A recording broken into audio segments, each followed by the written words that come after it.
Adolfi gümnaasium. Euroopa üks vanimaid järjest toiminud gümnaasiumeid nägi päevavalgust aastal 1631, mil sai tollase Rootsi kuninga Gustav II Adolfi käsul endise Püha Miikali kloostri ruumides Tallinna gümnaasium. Aastasadade möödudes muutusid nii võimud kui kooli nimetused.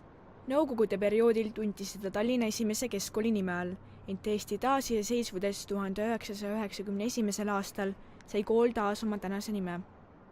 Lisaks pühitseti samal päeval sisse ka kooli lipp. Trikoloor on tuntud ka kui Eesti kubermangu ametlik lipp. Sellest ajast saati on koolilipp järjepidevalt lehvinud kooli välisfassaadil.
Rootsi keele õpet alustati Gustav Adolfi gümnaasiumis 1991. aastal, mil kool taas oma algse asutaja nime kandma hakkas. Õige pea leidis aset ka Rootsi kuninganna Silvia visiit Gustav Adolfi gümnaasiumisse. See oli 92. aasta kevadel, kui kuninganna Silvia tuli Gustav Adolfi gümnaasiumisse ja ma ise olin sügisel, siis 91. aasta sügisel alles tööle läinud Gustav Adolfi gümnaasiumisse rootsi keele õpetajaks.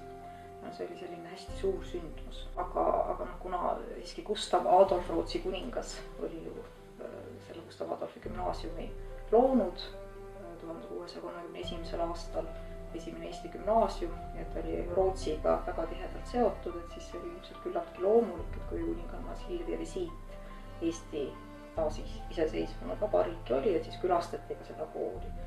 Nii et see põhjus oli ja muidugi see oli ikkagi väga suur sündmus, väga eriline sündmus tol ajal.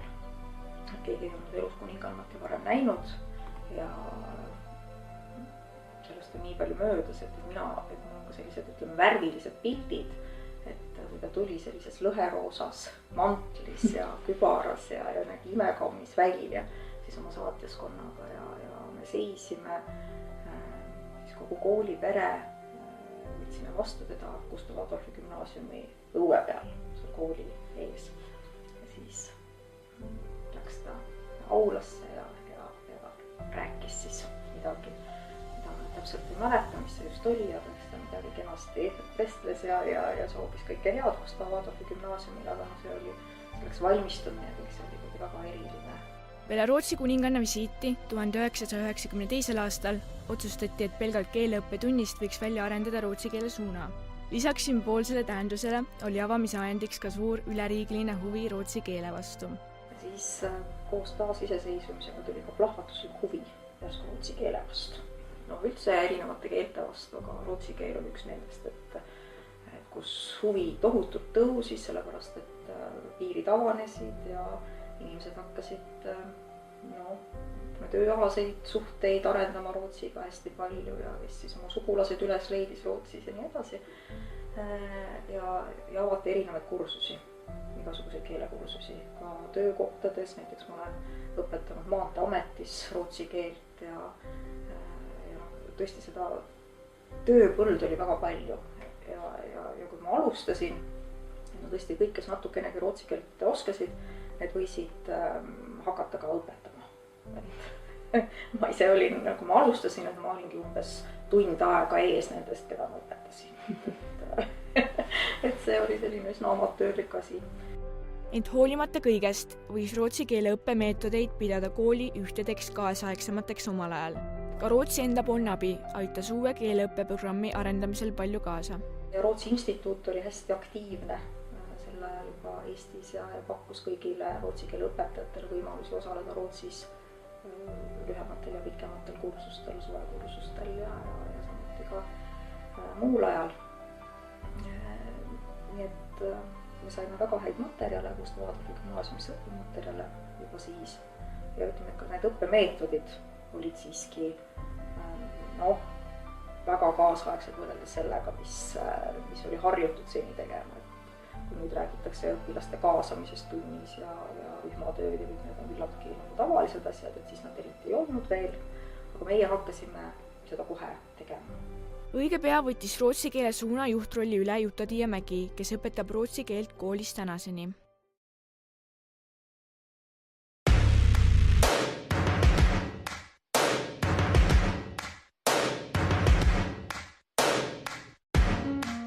–1998. aasta kevadel algas GAG peahoone kapitaalremont.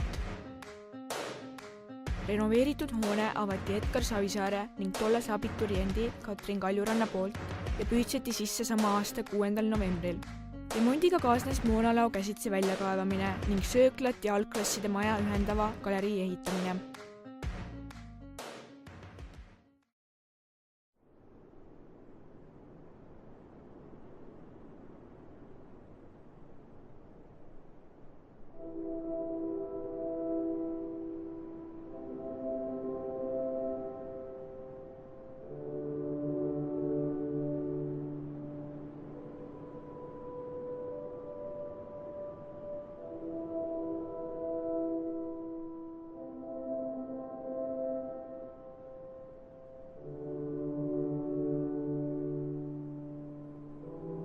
– 2005. aasta 1. septembril avati kooli siseõuel Hannes Starkoffi pronksist dekoratiivskulptuur Ingel.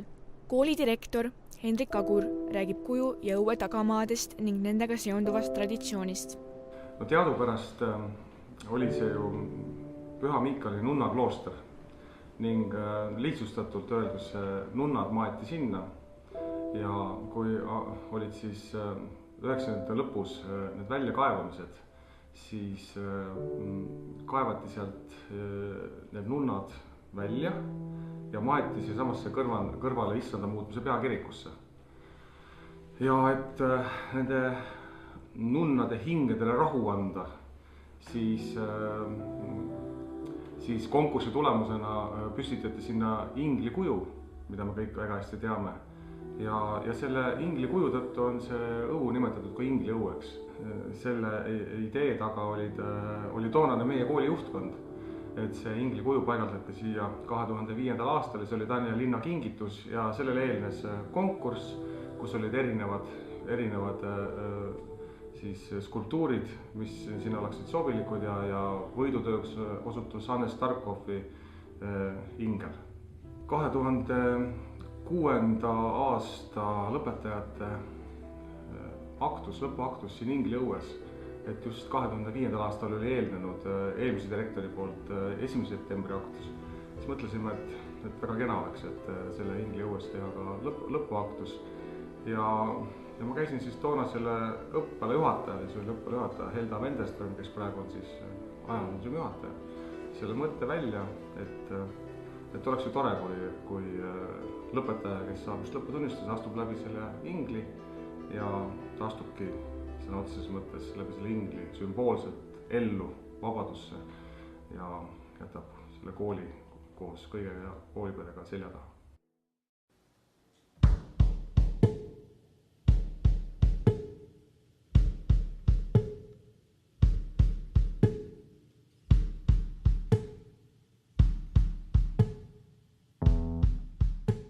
Õige pea leidis kooli gümnaasiumi osa täiendust uue paralleeli inglise matemaatika suuna avamise näol. Sellega on niisugune lugu, et 2006. aastal tuli meie kooli tööle uus direktor, Hendrik Agur. Ja Hendrik Aguril oli mõte laiendada kooli, eriti gümnaasiumi osas, sest juba enne oli meil sellised plaanid olnud, et peaks õige progümnaasiumit või gümnaasiumit laiendama. No ja siis tekkiski selline poleemika, et milliste klassidega siis, et kui võtta mõni klass juurde, et mis see klassi suund peaks olema. Sellepärast, et inglise keele ja prantsuse keele klass juba oli, prantsuse inglise oli, rootsi oli ja matemaatika füüsika oli. Et siis hakati arutama, et kas nüüd teha veel üks näiteks inglise keele õppesuund või matemaatika füüsika või. Ja arutluse tulemusel siis meil oli üks matemaatikaõpetaja Helgi Uudelepp ka veel sel ajal siin koolis tööl. Ja kuna oli ühest küljest nagu pakutud, et inglise keel on populaarne ja siis õpetaja Helgi Uudelepp pakkus, et matemaatika oleks ikka populaarne, siis lõpptulemusena tuligi, et kõige populaarsem võiks olla matemaatika inglise õppesuund. Uue suuna eripäraks võib pidada loodusteadusliku inglise keele lõimimist õppekavasse. Alguses me hakkasime tavaliste inglise keele tundide raames, et kulutasime nagu 1 tunni nädalas keskmiselt aasta jooksul siis selliste eriloodusteaduslike tekstide peale või loodusteaduste sõnavara peale. Aga nende õppematerjalide otsimine oli üsna raske ja sobivate materjalide leidmine, et see võttis aega. Seetõttu alguses oli loodusteaduslik inglise keel nagu sulandunud selle inglise keelega ühte, et ta ei olnud eraldi tunnistusel. Kui see materjali hulk juba oli kogunenud, siis mõned aastad hiljem muutus ta eraldi kursuseks. Et see ongi nagu eripära siis, et ei käsitleta niivõrd ilukirjandust ja siis giidiõpet, vaid just nimelt loodusteaduslikke tekste ja loodusteaduslikku kirjandust. Lisaks võib pidada kõnealust õppesuunda ka oluliseks täienduseks kooli õpilaskonna oskustaseme tõstmisel. Kuna matemaatika inglise keele õppesuund on väga populaarne, et konkurss sellesse klassi on vist läbi aastate olnud üks kõrgemaid. Ma ei ütle, et nüüd igal aastal täpselt esikohal, aga ütleme 1.-2. koht alati. Ja selles mõttes ma arvan, et ta on toonud meile palju võimekaid õpilasi kooli juurde. Võib-olla huvitav seik on see ka, et enne kui me päris eraldi õppesuuna kursused nagu tunnistusele hakkasime kandma, tahtsime kontrollida, et kuidas meie loodusteaduslik inglise keel võrreldes ülikoolis omandatuga on. Ja siis 2010-2011 õppeaastal avanes võimalus koostöös Tallinna Tehnikaülikooliga viia läbi selline eksam nagu TESPIS, Teaching English for Special Purposes. Ja siis tulid välismaalt eksami läbiviijad, viisid läbi sellise keemiaalase teaduskeele eksami. Ja selles siis tulemus oli meie kooli keskmine 91,7%. Et see andis julgust juurde, et oleme õigel teel ja et jätkame.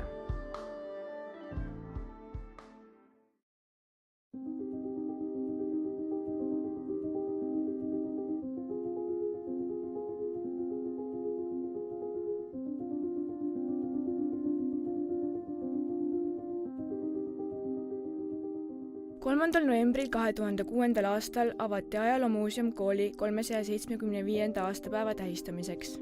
GAG endine õppejuht ning praegune muuseumi juhataja Helda Wenderström räägib põgusalt, mida muuseumis eksponeeritakse. Gümnaasiumi ajaloomuuseumis on eksponeeritud terve meie pikk ajalugu alates Rootsi ajast ja läheb edasi tsaariaega, vabadussõda, esimene Eesti iseseisvusaeg, nõukogude periood ja taas iseseisvunud Eesti.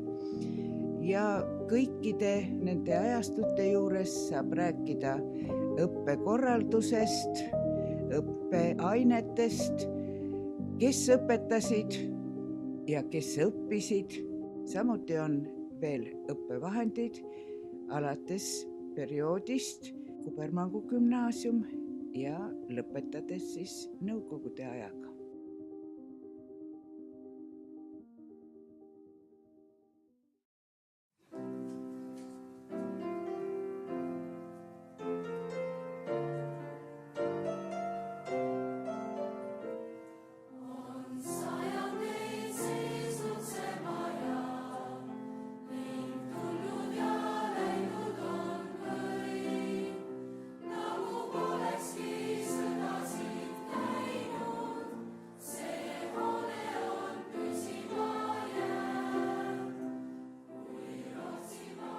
2007. aastal lisandus koolile uus traditsioon kooli hümni näol. Hendrik Kagur põhjendab, miks otsustati juba olemasolevale koolilaulule lisada ka hümn. Mulle tundus, et oleks nagu olnud vaja täiendada natukene seda traditsioonide kadalippu. Et mitte ainult laul, vaid ka luua juurde hümn. See oleks selline väärikas kooli hümn, kus on võetud kokku kooli põhiväärtused ja kooli vaimsus. Ja see mõte oli selline, et koolilaul jääb, et see ei ole niimoodi, et koolilaulu asemel tuleb hümn. Ja koolilaul tähistab siis alati meie pidulike sündmuste ja aktuste lõppu, kus siis koolipere ühiselt sümboolselt põlg-õla kõrval laulab ühiselt meie armast koolilaulu. Koolihümn on selline pidulik, väärikas, läbi komponeeritud, seal on ka kooriseade, orkestriseade, klaveriseade. Ta on 4 häälsena tehtud, et kui koor esitab, siis ta kõlab tõeliselt võimsalt. Kuid meenutuste kohaselt polnud uue hümni tulek sugugi roosiline. Pahameele väljendamine kutsus esile koguni protesti. Mäletan ka seda aktust 2007. aastal, kui Mederi saalis seda hümni esimest korda ette kandi, siis mõned kooriliikmed demonstratiivselt astusid kooripoodiumilt selle hümni laulmiseks maha. See oli protestimärgiks, et meie seda ei laula. Ja ka see on täiesti normaalne, et muutused alati tekitavad vastumeelsusi, aga me ei sundinud mitte kedagi. See koolilaul võeti väga kiiresti, vaikselt ja suure hooga omaks.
Kahe 2014. aastal toimus koolis ajalooline sündmus. Lisandusid 2 orelit. Idee tekkest koolivõlvide vahele orelit tuua ning nende saamisloost räägib lähemalt direktor. Minul tekkis idee, et me võiksime Gustav Adolfi Gümnaasiumist oreli hankida. Reaalainete olümpiaadil meie sõpruskoolis Västeroosi gümnaasiumis Rootsis. Et nimelt on seal selline suur väärikas aula ja seal on täiesti korralik orel sees ja minu jaoks oli see selline väga inspireeriv. Ja ma vestlesin toonase direktoriga, et huvitav, et kuidas teil siin koolis orel on, aga ütles ka, et see on Rootsi koolides selline traditsioon, et ei ole palju neid koole, aga sellised vanad väärikad koolid, et seal ikka leidub oreleid ja mind see väga inspireeris. Nii et võib öelda, et konkreetselt, et need orelid meie kooli sai, et see sai alguse tegelikult Västeroosi gümnaasiumist. Rootsi kooli orelist inspireerituna koostas koolidirektor pöördumise kirikutele ja kogudustele nii Eestis kui Euroopas, otsimaks ihaldatud orelit. Ei läinud kaua, kui selgus, et Inglismaal asuv Eddington Priory Church kloostri kirik otsib omale uut orelit ning on oma endisele Henry Jones orelile huvilist otsimas. Hendrik Kagur võttis nendega ka õige pea ühendust. Ma läksin sinna kirikusse külla ja seal on üks selline tore härrasmees nagu Robin Wilson, kes vana härra, kes oli selle uue orelikomitee esimees ja väga pühendunud härrasmees. Me saime temaga väga hea kontakti kohe ja nagu ma sinna kirikusse nägin ja seda Henry Jonesi orelit nägin ja selle kõla kuulsin, et see on meie orel. Ja see minu vaimustus sütitas ka Robin Wilsonit ja üsna varsti tegid nad oma kirikukomiteega otsust, nad annetavad selle oreli meile. Samal ajal, kui meil Eddingtoni kirikuga oli oreli kaup juba tehtud ja kõik kokku lepitud, tuli äkki Juhani Aabasalu ja ütles, et meil on nüüd üks orel üle jäänud. Sibeliuse Akadeemia kolib uude majja ja neil ei mahu ei mahu see üks harjutus Orel, Valkeri Orel ei mahu ära, et kas me nüüd oleme huvitatud. Ja ma tegelikult ausalt ütlesin talle kohe alguses jah, oleme küll, kuigi meil üks Orel oli juba tulemas. Ja seejärel ütlesin, et tegelikult meil üks kaup on juba koos, aga meil on ka kapiitlisaal, et kui see Orel tõesti jääb üle, siis hea meelega võtame vastu. Ja nii siis sai ka teine Orel, Valkeri Orel meil kapiitlisaali.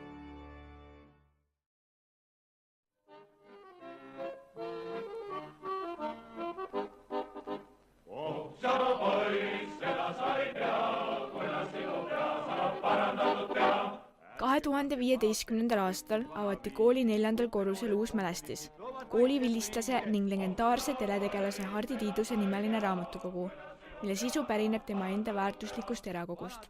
Raamatud annetas koolile Tiiduse tütar Maria Tiidus, kes soovis, et isa raamatud elaksid edasi hariduskeskkonnas.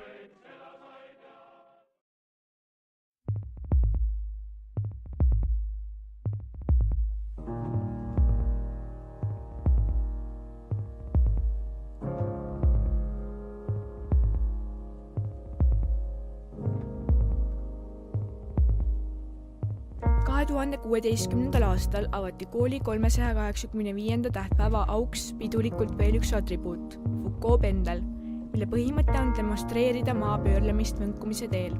Tegemist on ühe Eesti kõrgemaga omataaliste seast. Pendli püstitamist toetasid kooli vilistlased Toomas Luumann, Indrek Neivelt ja Juhan Parts.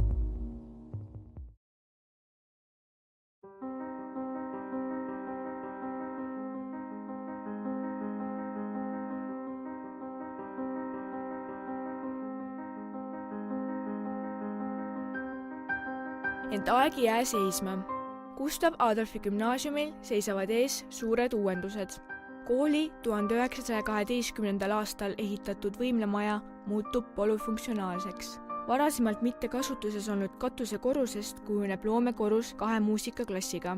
Alumistele korrustele on planeeritud 2 60–70 kohalist auditooriumit. Võimlasse tuleb lisaks originaalsele sportpõrandale ka teisaldatav tehiskattega põrand, mis muudab ruumi 450 kohaliseks mitmeotstarbeliseks saaliks. Ka keldrikorrus võetakse täies ulatuses kasutusele. Juurde tulevad jõusaal, saunaruum, puhke- ja riietusruum. Lisaks läbib praegune algklasside maja uuenduskuuri, mis järgselt antakse hoone humanitaarainete ning võõrkeelte õppetoolide käsutusse. Esimene ning teine kooliaste kolivad aga uude Kalamaja õppehoonesse, millest räägib lähemalt Hendrik Kagur.